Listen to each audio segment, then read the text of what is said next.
Sebentar lagi kita akan lebaran. Maka ada sunnah. Kalau dilakukan tinggi pahalanya. Kalau tidak dilakukan rendah nilainya meskipun lulus. Tapi lulus percobaan. Ya, apa itu? Satu, begitu mau lebaran, misalnya bapak mau ke masjid 6:30, kira-kira jam 6 sudah mandi. Sebelum mandi, sunnah potong kuku. Sunnah potong kumis, rapikan. Kalau jenggot, berbeda pendapat ulama. Merapikan, hadisnya itu kan pelihara. Pelihara itu ada dua makna. Kalau dia kotor, cukur. Itu namanya pelihara. Bukan pelihara, itu panjangkan saja. Tidak. Kalau dia jelek, apalagi bapak sebagai polisi, berjenggot panjang, jenggot Pancasila yang 17 lembar, lebih rapi kalau bapak cukur sekalian. Sunnah. Cukur rambut, potong kuku, sunnah. Sudah itu mandi. Mandinya bagaimana Ustaz? Mandi seperti mandi junub. Sunnah wudhu dulu.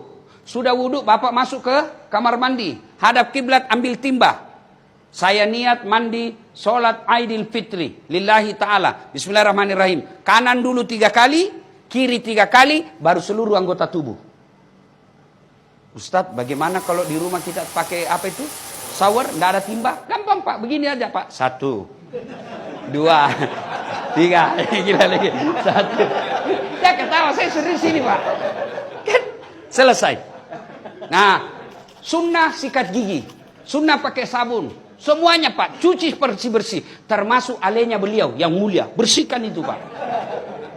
Sudah, terakhir basuh kaki. Kalau bapak tidak kencing lagi setelah basuh kaki, bapak tidak usah wudhu. Sudah itu gantinya. Tapi kalau mau lagi merasa tenang, enggak nyaman rasanya kalau saya tidak wudhu, silahkan wudhu lagi. Sudah wudhu, berpakaian. Sunnah berpakaian yang indah. Itu perintah surah Al-Jum'ah.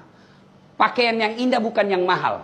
Pakaian yang indah itu halal, bersih, suci. Dan sunnah pakai putih. Kalau pakai baju hitam boleh? Boleh, tapi tidak sunnah. Kalau perempuan disunnahkan memakai baju yang tidak mencolok. Supaya tidak menarik perhatiannya suaminya orang. Ya? Apalagi kalau suaminya orang sudah lobet. Kan ada itu yang tua sekali suaminya, istrinya masih muda. Biasanya ini layangan putus. Nah, itulah sunnahnya. Sunnah perempuan tidak bercorak terlalu terang. Sunnah berikutnya lagi, bapak sunnah memakai parfum. Kalau tidak ada mahal, parfum palsu sekalipun boleh. Kalau hari itu tidak ada sama sekali pengharum ruangan ambil Pak, semprot. Ya. Sunnah memakai wangi-wangian. Tidak ditentukan parfum, pakai wangi-wangian. Kalau dengan pengharum ruangan sudah wangi, itu sudah sunnah.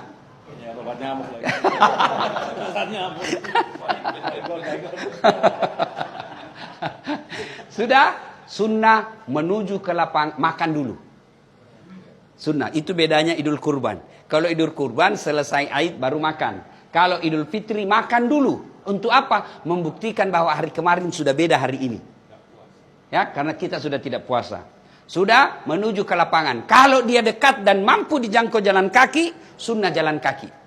Tapi kalau dia jauh, Pak Kapolda di sini, mau lebaran di Mapolda, jam jalan kaki Pak, setengah mati Pak. Repot Pak, 11 kilo Pak. Begitu sudah sampai Pak, orang sudah bubar.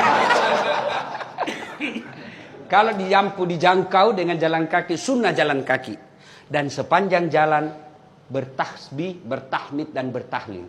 Allahu Akbar, Allahu Akbar, Allahu Akbar. La ilaha illallah, wallahu Akbar. Allahu Akbar, walillahil hamd. Sampai di lapangan. Karena sunnah itu Pak di lapangan. Untuk membedakan hari raya dengan Jumat biasa. Maka disunnahkan lapangan. Nah, sampai di lapangan tidak ada salat qabliyah. Tidak ada salat sunnah. Langsung duduk. Sambil duduk memuji-muji Allah. Takbir, tahbil, takmid.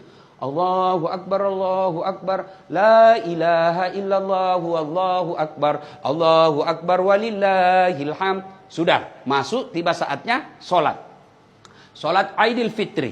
Niatnya tidak usah Bapak hafal. Begitu Bapak tinggalkan rumah, sudah ada pasti dalam hati, saya mau sholat Idul Fitri. Itulah niat, tidak mesti dilafazkan. Kalau Bapak mau ambil cara praktis, bilang saja begini. Tuhan, sholat sunnah Idul Fitri ya. Allahu Akbar. Boleh. Sudah takbiratul ihram, Allahu Akbar, belum dihitung. Baru baca, subhanallah, walhamdulillah, wala ilaha illallah, wallahu akbar. Allahu Akbar. Sampai 7 kali. Nah, sudah, baca seterusnya seperti sholat. Kalau tidak hafal itu, diam saja, ikuti imam. Selesai. Selesai, kemudian Aidil Fitri ada khutbah. Wajib diikuti khutbah. Banyak orang selesai sholat dia pulang. Itu sama hukumnya dia sholat duhur cuma 2 rakaat. Jadi sempurnakan dengan mendengar khutbah. Selesai khutbah berdiri, kita berjabat tangan saling mendoakan. Minimal doanya taqabbalallahu minna wa minkum taqabbal ya karim. Baru salawat Allahumma salli ala sayyidina Muhammad wa ala ali sayyidina Muhammad. Kemudian jangan lupa kantong isi uang baru.